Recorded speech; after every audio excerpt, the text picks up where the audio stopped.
es un saludo especial de parte del Señor para cada uno de nosotros, y que esas notas musicales, yo siempre lo digo, sean vivenciadas.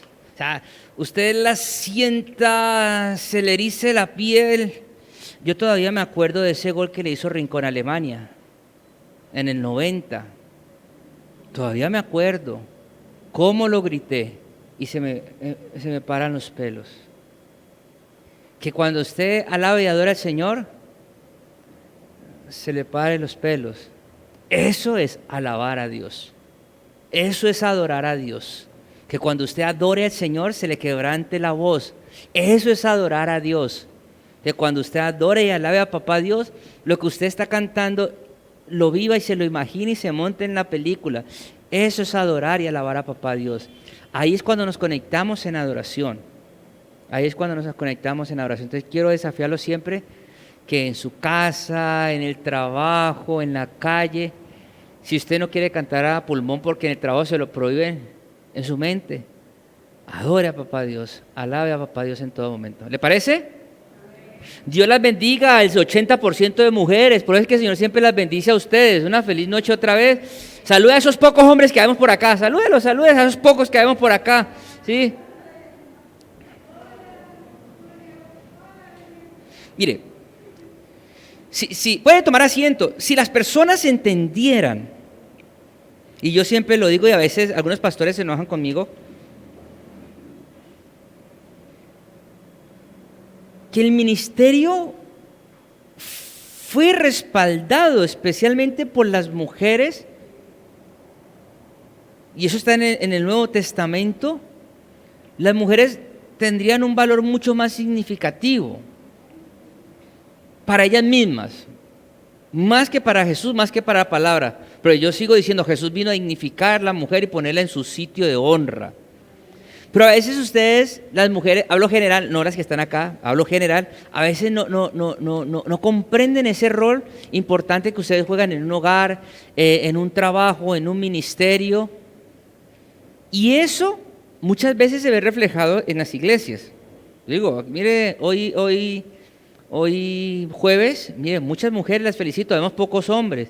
Entonces, nosotros tenemos toda la excusa, llegué cansado de trabajar. Ustedes como no hicieron nada en la casa hoy, nosotros sí trabajamos, ustedes no. Entonces nosotros llegamos cansados, nosotros llegamos con hambre, ustedes no tienen hambre. Y entonces el hombre empieza a tener las excusas para no asumir su responsabilidad espiritual. Por eso es que la mayoría de los matrimonios hoy en día creyentes es la mujer la líder espiritual, no el hombre. Es la mujer la líder espiritual, no el hombre. Y eso sucede precisamente por eso, que el hombre sencillamente no acepta su responsabilidad. Si no, pregúnteselo a Adán. Pregúnteselo a Adán cuando el Señor le llama a cuentas y Adán dice, no, ¿yo? Fue ella. Es más, usted tiene la culpa, Dios, usted me la dio a mí. Si usted no me la hubiera dado a mí, no hubiera pasado nada. Y así es el hombre en su vida espiritual. Siempre le echa la responsabilidad al otro. Pero ese no es el tema del día de hoy. Vamos a hablar de Mateo capítulo 27. La semana pasada la pastora Diana hizo una maravillosa introducción, muy histórica, muy edificante. ¡Wow! 1, 2, 3, 4. Muy interesante, donde los que estuvieron, los que asistieron, fueron plenos. Y hoy vamos a continuar con esa introducción. Es que estoy cambiando de voz, entonces por eso me sube el tono. Entonces, vamos a leer Mateo capítulo 27, verso 3 en adelante, por favor. ¿Qué puede pasar ahí? ¿Es por acá, me dicen? No.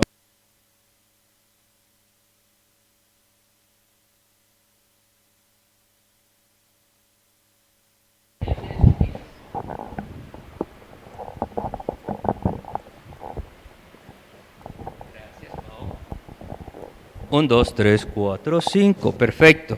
Entonces vamos a Mateo capítulo 27, vamos a leer del verso del 3 al 10 y luego continuamos. Dice, entonces Judas, el que le había entregado, viendo que era condenado, devolvió arrepentido las 30 piezas de plata a los principales sacerdotes y a los ancianos. Verso 4. Y diciendo, yo he pecado entregando sangre inocente. Mas ellos dijeron, ¿qué nos importa a nosotros? Allá tú. Y arrojando las piezas de plata en el templo, salió y fue y se ahorcó. los principales sacerdotes, tomando las piezas de plata, dijeron: no es lícito echarlas en el tesoro de las ofrendas, porque es precio de sangre. Y después de consultar, compraron con ellas el campo del alfarero para sepultura de los extranjeros, por lo cual aquel campo se llama hasta el día de hoy campo de sangre. Y se cumplió lo dicho por el profeta Jeremías cuando dijo: y tomaron las 30 piezas de plata, precio del preciado, según precio puesto por los hijos de Israel, y las dieron para el campo del alfarero, como me ordenó el Señor. Hemos hablado un poco de Judas anteriormente. Aquí retomamos nuevamente esos versículos sobre Judas, sobre lo que hizo, ese remordimiento, el regresar las monedas de plata y luego el tomar una decisión muy emocional, muy fuerte, compungido. Hablábamos la parte emocional hace 15 días y fue y se ahorcó. Ahora, cuando vemos a ese Judas, vemos a un hombre normal, apóstol, normal, discípulo, normal, que tenía egoísmo, claro, y Judas siempre evidencia ese egoísmo. Recuerda cuando la mujer, aquella roció la loción en los pies del Señor y Judas, esto se hubiera podido comprar, listo, uno podría decir, tan filantrópico, tenía buenos deseos. Pero es que Judas era como tacaño, como venga, yo digo en qué se gasta el dinero, o sea, un contexto muy egoísta, porque no entendía o no quiso comprender el significado que era derramar aquel perfume sobre el maestro. Y aquí lo vemos nuevamente amarrado al dinero. Al dinero. Alguien me preguntó en estos días: pastor, ¿usted puede ir ahora por mi trabajo, por mi negocio?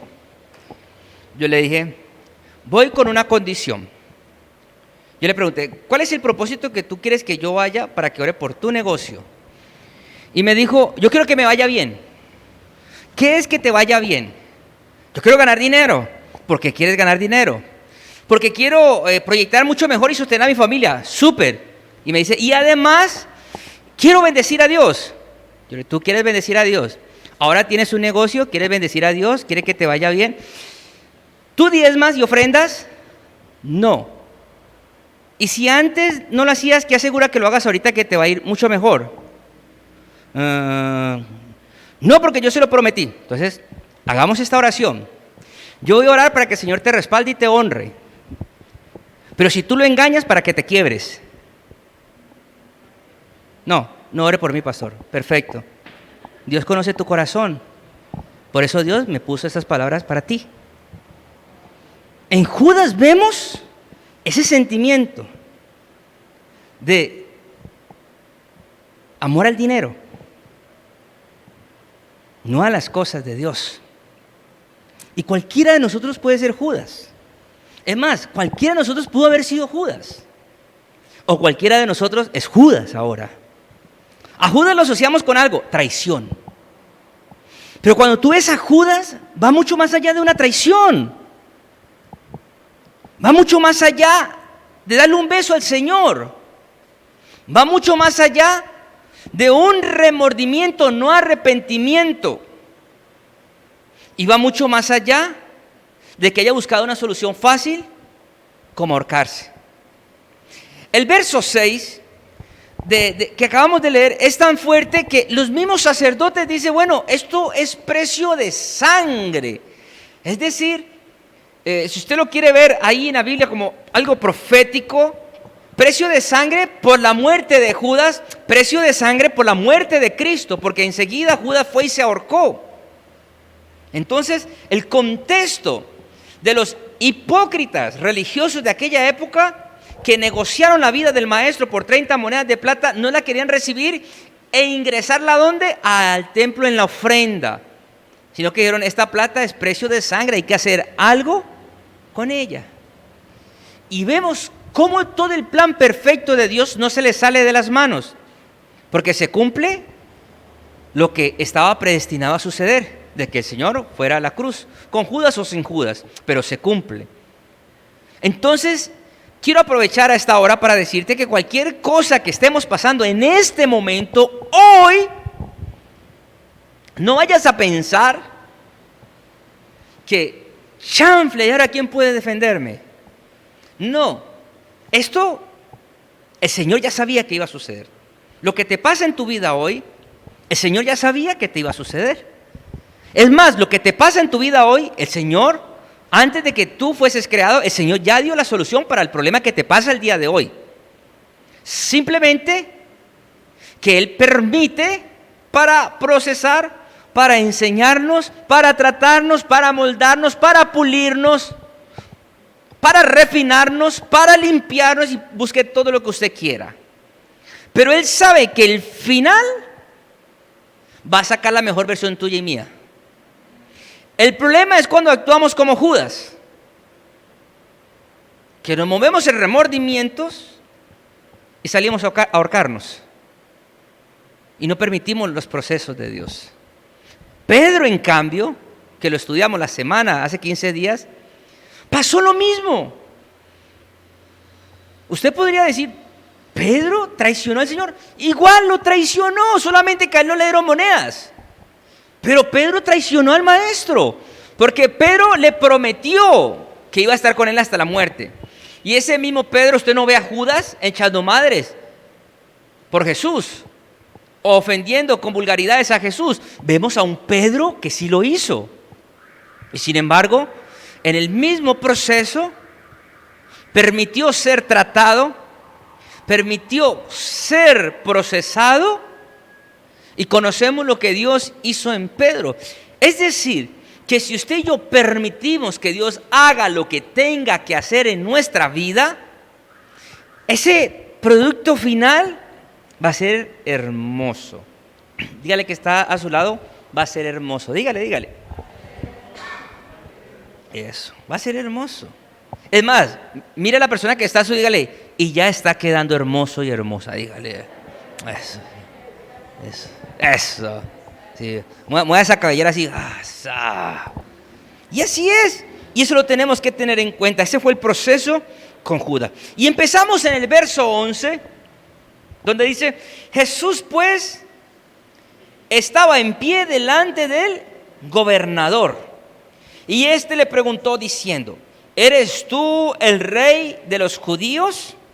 Y Jesús le dijo, tú lo dices. Ahora Jesús estaba delante del gobernador, de Pilato, del procurador de Judea. Cargo que comenzó en el año 26 después de Cristo, pero no duró mucho.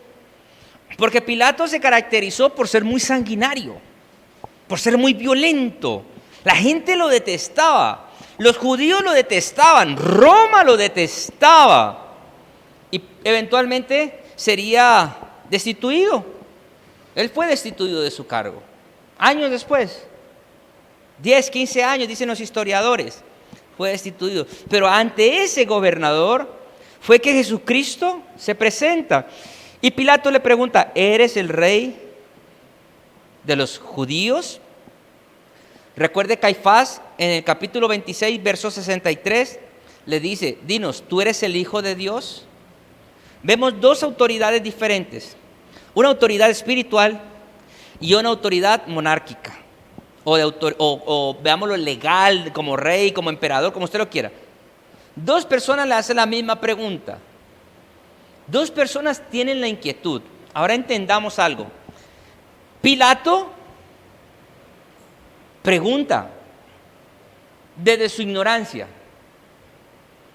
Caifás no pregunta desde la ignorancia. Caifás pregunta desde el conocimiento. Y es ahí cuando nosotros, los que nos hacemos llamar hijos de Dios, hijas de Dios, podemos ser como Caifás. ¿Cómo podemos ser como Caifás? Que tenemos conocimiento, pero no tenemos ni 5 de revelación o discernimiento para entender las cosas. Y eso fue lo que pasó con los sacerdotes de aquella época. Tenían mucho conocimiento, pero no tenían el discernimiento y la revelación. Y a veces, muy fácil y muy prontamente, solemos ser personas de señalamiento y acusaciones por conocimiento, no por discernimiento. Por conocimiento y no discernimiento. Porque los dos hacen las preguntas, pero uno podría decir, Pilato, bueno, en su ignorancia y en su contexto de idolatría, ¿quién es Jesús?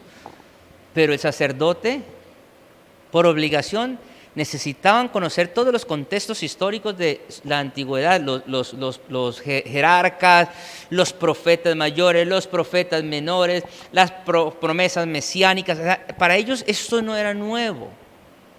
Esto no era nuevo. Se estaba dando un cumplimiento a una profecía. Y le preguntan, ¿eres tú el hijo? Pilato no tiene interés en los asuntos religiosos de Jerusalén, para nada. Él es político, él es un gobernador. A él no le interesa en lo absoluto. Pero los líderes religiosos lo involucran. Roma era el único que tenía la autoridad, lo estudiamos semanas atrás, en hacer ejecuciones. Era únicamente Roma. El Sanedrín acusó a Jesús de blasfemia. En el capítulo 26, devuélvase en el capítulo 26, verso 65. ¿Alguien que lo lea, por favor?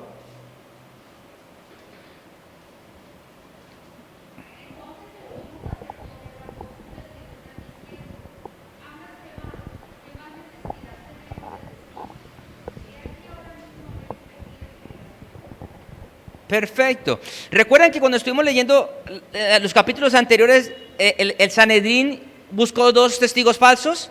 ¿Sí? Es más, en Lucas se nos dice que el sumo sacerdote le dijo a Pilato, oiga, este está hablando por ahí que no deberíamos de pagar impuestos. Bochincheros. Oiga, por Dios santo. ¿Usted es bochinchero o bochinchera? Ay, no me asuste, que me cambio de iglesia. Entonces yo le pregunto, ¿usted es bochinchero o bochinchera? Uno dice que no, pero mentira, sí. ¿Cuántas veces usted ha hablado sin saber si es verdad o es mentiras? ¿Cuántas veces usted ha prestado su oído para saber si es verdad o es mentiras?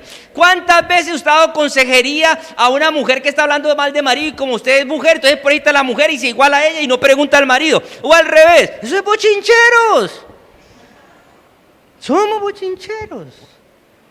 Sino que nos cuesta asumir la responsabilidad y decir sí. No deberíamos de serlo. Y se cayó como un balde de agua así, con este frío. Pero no deberíamos de serlo. Por eso el Espíritu Santo que mora en nosotros es el que permite no serlo. Si somos prontos para estar escuchando cosas, es porque el Espíritu Santo no mora en nosotros. Si somos prontos para estar hablando y acusando y señalando, es porque el Espíritu Santo no mora en nosotros. Sí. Es necesario tener cuidado, es necesario ser muy prudentes. Si usted quiere apuntar el texto donde Lucas dice, habla sobre que era ilícito, no es lícito pagar el impuesto, en Lucas capítulo 23, verso 3. Y ese sí era un crimen para Pilato. El que Jesús fuera Mesías, el que Jesús dijera que era el Dios de los judíos, para Pilato pasaba desapercibido. No le interesa ni 5. Pero que le dijeran que Jesús está diciendo no paguen impuesto, claro que sí representa un riesgo para Pilato, porque él es el procurador, él es el gobernador, es el que tiene que directamente decirle a Roma, estoy recaudando impuestos. Y si se le levanta un pueblo diciendo no quiero pagar impuestos, es insurrección, es rebeldía. Recuerde algo muy importante cuando iniciamos el estudio del Nuevo Testamento. Recuerde que Jerusalén viene de un proceso de los babilónicos, de los persas, de los griegos y luego de los romanos. Y los romanos aprendieron casi todo su sistema político y de conquista imperial de los griegos. ¿Y cómo los griegos fueron grandes? Porque los griegos no llegaban a aniquilar y asesinar y a destruir. Los griegos llegaban a colonizar, a respetar la creencia, a respetar el proceso sociocultural, y los tomaba como esclavos, se puede decir. Hagan lo que ustedes quieran, sigan adorando a sus dioses, sigan trabajando en lo que ustedes trabajan, pero paguen impuestos. Cuando Roma llegó, Roma veía que al griego le iba bien con esa técnica. Lo que hizo Roma fue hacer lo mismo. Ya no están los griegos, ahora estamos nosotros.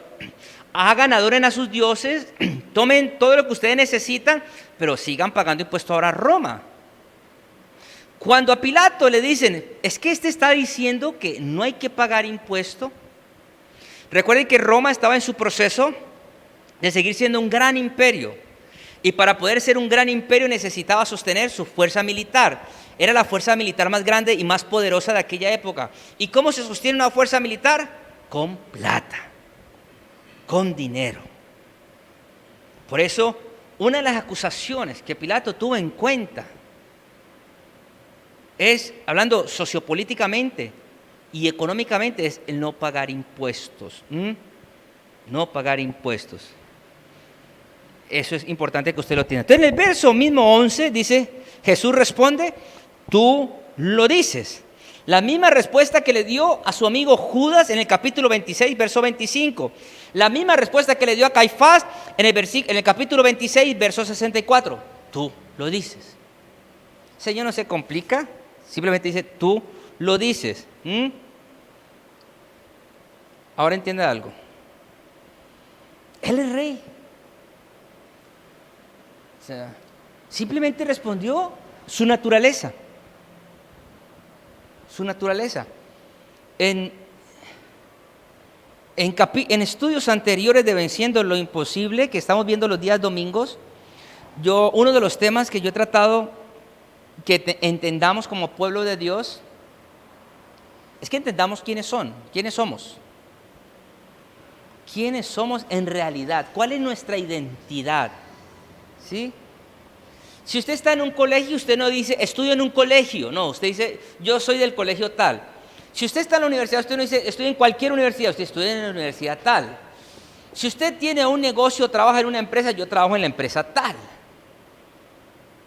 Pero su identidad como cristiano, ¿usted cómo la identifica? ¿Cómo la identifica? ¿Cómo identifica? Yo le puedo asegurar que muchísimas personas de la iglesia no saben cómo se llama el pastor. El nombre es pastor. No saben cómo me llamo. Un gran porcentaje de las personas de la iglesia no saben en dónde se congregan. Vienen acá. Asisten aquí. Pero no saben cómo se llama la iglesia. Y voy más allá, le puedo decir que muchísimas personas no se saben la dirección de la iglesia. De años. ¿Usted se sabe la dirección de su casa? ¿Usted se sabe el nombre suyo y su cédula y el de su esposa y el de su mamá de pronto? Y entonces empezamos a asociar.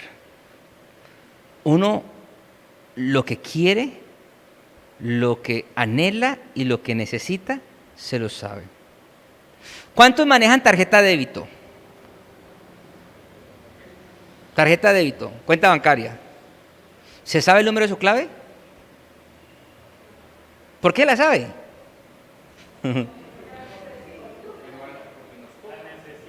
Que toca, porque la necesito.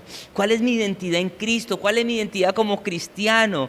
Jesús le responde a Caifás, a Judas y a Pilato, tú lo dices, sí, yo soy. La gente que ve en ti, la gente que ve en mí, la gente que ve en nosotros como iglesia, que ve en nosotros como pueblo de Dios. ¿Será que la gente dice, es que usted me inspira tanta confianza, es que usted me parece como tan puro, tan santo? Eso es lo que la gente nos tiene que decir. La gente no nos tiene que decir, que una iglesia parece un diablo. No, la gente no nos tiene que decir eso. La gente tiene que verlo a usted, verme a mí y se impregne de lo que tenemos. Se impregne de lo que tenemos. ¿Usted lo cree? Verso 12. Y siendo acusado por los principales sacerdotes y por los ancianos, ¿qué hizo?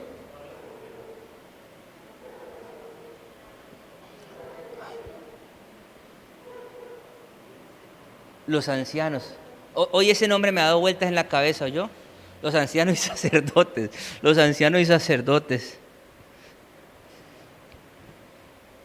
A Pilatos, un mundano, le responde.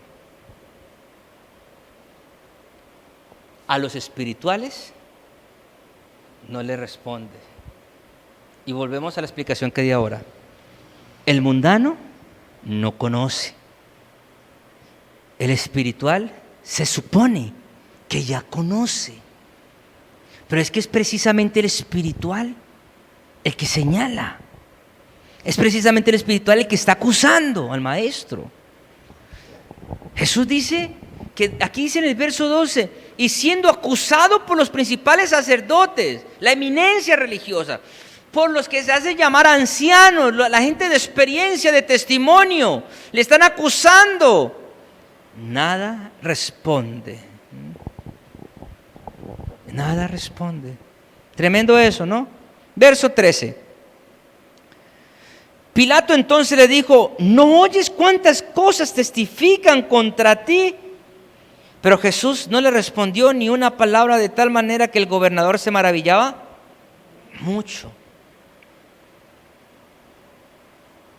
¿Usted sabe qué es que un gobernador romano se maraville mucho? Lo que implica en su contexto cultural. O sea, para Pilato Jesús era alguien muy especial, ¿sabe usted?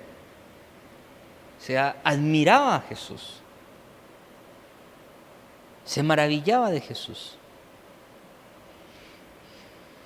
Y cómo la iglesia, la religión quedaba por el piso, porque Pilato le dice a Jesús, oye, mira cómo te están acusando. Jesús, defendete, yo estoy de parte tuya, defendete. Y sin embargo el maestro guarda silencio. Y sabe algo, en esta etapa de esta acusación se está cumpliendo la profecía de Isaías 53:7, donde dice que el maestro no abrió la boca, no dijo nada. Cumplimiento de promesas, cumplimiento de profecías. Vamos a leer del verso 15 al 18. ¿Le parece? ¿Claro hasta ahí la palabra? Sí, qué ánimo de todos. ¿Será la palabra? Eso, energía. Así. Verso 15 dice, ahora bien, en el día de la fiesta acostumbrada, el gobernador soltaba del pueblo un preso. ¿El qué? Y tenían entonces un preso famoso llamado. Reunidos pues ellos, le dijo Pilato, ¿a quién queréis que os suelte? ¿A Barrabás o a Jesús llamado el Cristo? Porque sabía que por envidia le habían entregado. Recuerde que llama a Jesús, pero le pone su título, ¿no? El Cristo. El Cristo. Mire, entienda algo. Dice que en la fiesta el gobernador solía soltar un preso. Pilato ofrece liberar a alguien. Pilato ofrece. Y tenían un preso notable llamado Barrabás. Escuche esto, lo voy a leer. Tenían, es plural, lo que sugiere que el antecedente de ellos es la multitud en lugar del gobernador. O sea, el gobernador no tenía un preso llamado Barrabás. La multitud sabía que tenían a un preso llamado Barrabás y estaban pidiendo que soltaran al Barrabás. Es decir, este personaje Pilato, se dejó influenciar por la masa. Era la masa la que pedía. Tenían un preso. Era el gobernador que tenía un preso. Pero dice, tenían un preso. Mire lo que usted y yo podemos hacer también, positivo o negativamente. Influenciar a la multitud. La multitud tenía un preso notorio, totalmente notorio. La multitud sabía que venía una fiesta. La multitud quería que se soltara a alguien que no fuera Jesús. ¿Quién era Barrabás? Un fanático. ¿Quién era Barrabás? Un mercenario. ¿Quién era Barrabás? Alguien que luchaba para la liberación del pueblo judío de los romanos. Si lo ponemos en el contexto emocional, Barrabás era un Robin Hood. Ese era Barrabás. Y entonces viene el dilema moral. ¿Sí? Tenemos un Simón Bolívar, tenemos un Robin Hood, tenemos alguien que nos quiere liberar de la opresión romana, versus a un man que anda en pollino, que anda por ahí haciendo milagros, que no ha peleado con ninguno en Roma, no ha matado a ninguno en Roma. Recuerden el contexto histórico, opresión del pueblo judío con el pueblo romano. Ellos querían y pedían a un liberador, a un guerrero, a un hombre que viniera con espada y que les diera: listo, juntémonos y acabémoslo. Y se encontraron con el único hombre que es capaz de ganar una guerra con amor y perdón. Eso no les sonaba en lo absoluto. Como de pronto no nos suena a nosotros hoy en día ganar las cosas con perdón y amor. Nos cuesta perdonar, nos cuesta amar. Y no nos digamos mentiritas. Examinemos nuestro corazón. Nos cargamos y nos enojamos con nuestros hermanos. Es más, no queremos hablarles. Es más, no queremos dirigirles la palabra.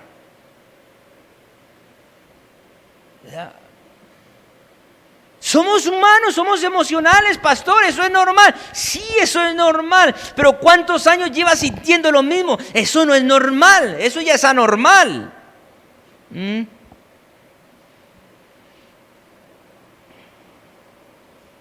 Y Pilato sabía quién era Barrabás. Pilato sabía que Barrabás tenía más de un romano. Paila, lo había matado. Y entonces Pilato dice: oiga, ¿a quién quieren que yo suelte? Barrabás, hijo, significa bar. Padre, abad. Bar, abad. Hijo del padre. De acuerdo a algunos historiadores, al parecer Barrabás fue uno de los hijos de algunos sacerdotes del templo, porque en la antigüedad se colocaban nombres por eminencia y por autoridad, y Barrabás significa hijo del padre, es decir, que fue hijo de algún sacerdote. Entonces, mire el bochincherío que me pone bueno. O sea, ¿quiénes fueron, de acuerdo al contexto bíblico, los que dijeron liberen a Barrabás? Los sacerdotes. Los sacerdotes. Es complejo eso, ¿no? Porque a veces uno quiere darle prelación a su familia cuando los principios a veces dicen que no. Y a veces uno se deja llevar más por la parte emocional que por hacer lo correcto. ¿Sí me hago entender? ¿Sí me puedo hacer entender lo que estoy tratando de decir? De aquí, de acuerdo a ese contexto, más que entender que Jesús no había matado a nadie, no había hecho nada malo, no hirió a nadie, no ofendió a nadie, versus un hombre que era asesino, peleón, pero porque era hijo de un posible sacerdote, entonces liberemos a Barrabás, al criminal notorio. O sea, hijo del Padre traduce. Pero vemos a un Jesús que significa hijo de Dios. Matemos al hijo de un humano cualquiera, liberemos, pero matemos al verdadero hijo de Dios. A los rabinos se les llamaba padre, hijo del Padre. Probablemente era un hijo de un sacerdote o un rabino. ¿Hasta ahí estamos claros? Perfecto. Verso 18. Porque sabía que por envidia le habían entregado. O sea, Pilato estaba muy lejos de ser un gobernador ideal, ¿no? Pero no era bobo. Todo era por fines políticos, fines de cómo me acomodo, cómo voy yo. Entonces se tenía que acomodar. Eso era una relación parásita. La iglesia y la religión de aquella época con Roma. Roma necesitaba a los sacerdotes para que el pueblo estuviera calmado. Los sacerdotes necesitaban a Roma para escudarse de sus fechorías. Se necesitaban mutuamente. Sí, como el tiburón que va nadando y uno ve ese pescadito que va pegado. ¿Cómo es que se llama ese pescadito? ¿Cómo? Una rémola. Sí, ahí está pegado. Se necesitan. El tiburón nunca lo come. Pero lo necesita ahí. Lo necesita ahí pegado. Menos mal no hay hijos parásitos. ¿No? ¿Sí? No. En la iglesia no hay, ¿cierto que no? Amén. Tenemos muchachos trabajadores. Sí. Uy, ¿qué tal mi hija parásito? No, ya sabe que a los 18 años tiene que salirle ya a las... Mentira, es broma. Yo no quiero que me vaya. Y entonces mire lo que dice, porque había envidia, porque envidia le habían entregado. Escuche esto. Jesús puede que haya cometido alguna ofensa punible bajo la ley romana. Y sabe que los líderes religiosos se preocupan por la ley romana más que por la propia ley judía. Y eso le servía como propósito a los sacerdotes. En todo momento.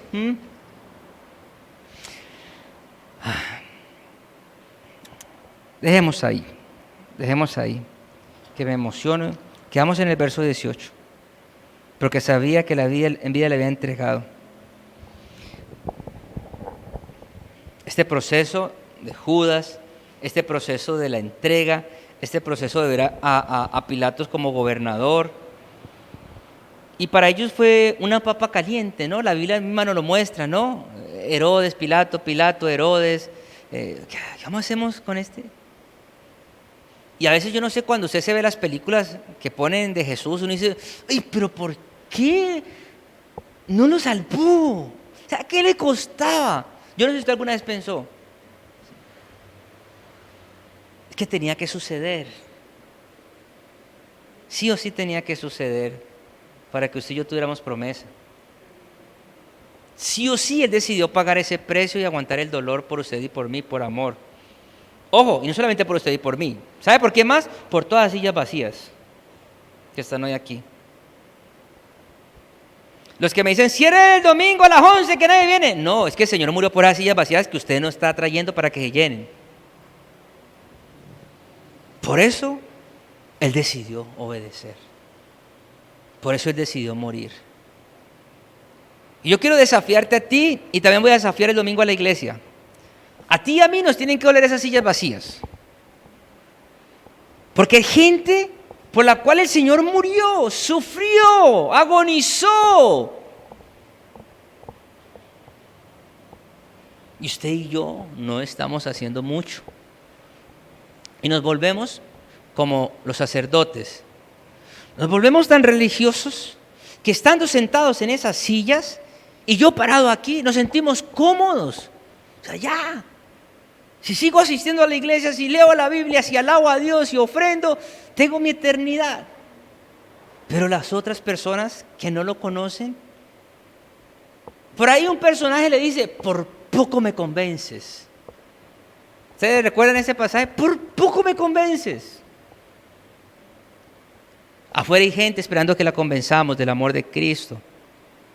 Y cada vez que leemos este proceso, estos capítulos del 26 en adelante, que nos habla de la entrega de Jesús, su juicio, su crucifixión, tenemos que pensar que no solamente fue para darme vida eterna, lo hizo por amor.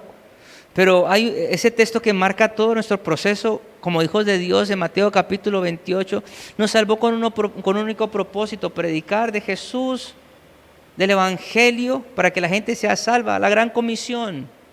Ese fue el propósito de esa salvación para nosotros. Eso no se lo puso a los discípulos nomás y a los apóstoles, eso fue para todos, sus hijos y sus hijas.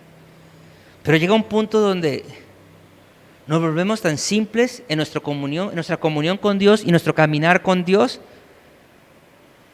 que tenemos de todo un poquito. Tenemos de Judas, tenemos de los sacerdotes, tenemos de Pilatos, pero somos cristianos. Es normal que en nuestra vida tengamos de Herodes, de Pilatos, de Judas, de Caifás, de todos, es normal. Pero si es eso lo que prima en nuestra vida y no el amor por las almas, no el amor por predicar, no el amor por ganar, estamos fregados. Y la muerte del Señor se puede convertir en algo en vano para nosotros, o para Él. Para nosotros no, porque ya tengo vida eterna. Pero, ¿y el sacrificio de Él? Entonces yo quiero dejarte con eso esta noche. ¿De qué le sirvió al Señor ir a la cruz? Y si tu respuesta es, pues me dio salvación, te felicito. ¿Y tu vecina, tu vecino? Tu compañero de trabajo, tu compañero de universidad, tu compañero del mismo bus, del mío, de ruta, del Transur, del Pirata. ¿Será que por él no murió? ¿Será que por ella no murió? Y si por ella murió, ¿qué estás haciendo tú para que él o ella lo conozca? Pregúntate. Y vas a encontrar la respuesta, te lo aseguro. Vas a encontrar la respuesta. Porque si no, nuestro andar en Cristo no está lejos de parecernos a los sumos sacerdotes ancianos que crucificaron a Jesús. Tenían conocimiento, mas no discernimiento de la palabra. Padre, damos gracias, Señor, por esta noche. Damos gracias por permitirnos a esta hora, Dios, crecer y confrontarnos en tu palabra, mi Rey. Gracias, Dios, porque siendo Dios, eres Dios, siendo poderoso, eres poderoso, obedeciste por amor a cada uno de nosotros y fuiste a la cruz. Para que nosotros entendiéramos tu amor. Pero cuando entendemos tu amor, entendemos que hay personas que necesitan de tu amor. Señor, si la salvación de nosotros fuera por almas ganadas, Señor, ya la hubiéramos perdido. Eso es triste. Que pasemos días, semanas, meses, años sin predicar de tu amor, sin invitar a las personas que vengan a buscarte, porque ya nos volvimos cómodos. Tenemos conocimiento, pero se nos olvidó la ejecución de tu palabra, la acción de tu palabra.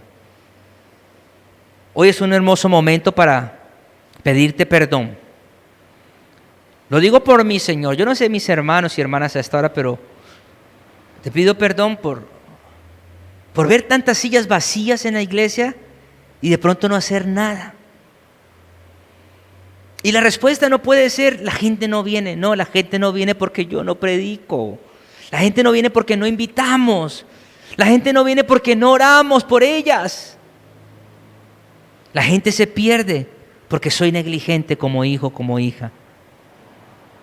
Que tu palabra hoy nos desafíe y nos incomode, como esa piedra que entra al zapato y que no nos permite caminar hasta que no la saquemos.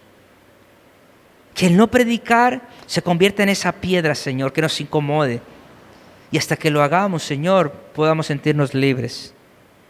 Bendigo esta tu casa. Bendigo esta iglesia, Dios, que tú has permitido que exista. Eres tú, Señor, es tuya. Bendigo a cada persona que viene aquí, que vino, que está o que se ha ido. Pero te doy gracias por las que vendrán. Te doy gracias por las personas que traerán mis hermanos, que les enseñarán con su testimonio, con su amor, con su misericordia, con su perdón. Gracias por ella, mi Rey. Bendigo este hermoso día. También bendigo, papito, al dador alegre, al que tú usas como herramienta para que esto continúe, para que la obra siga, para que la obra se sostenga, porque tú amas al dador alegre, ese que da con alegría. Bendigo al que apartó para ti una ofrenda con alegría, el que apartó para ti una primicia, un diezmo, lo bendigo grandemente, Señor. Y te pido que no falte la provisión en su casa, Dios. Te doy gracias, mi Rey, porque de lo que nos das, apartamos con alegría para ti, Señor. Mi Rey, nos vamos de este lugar, no de tu presencia.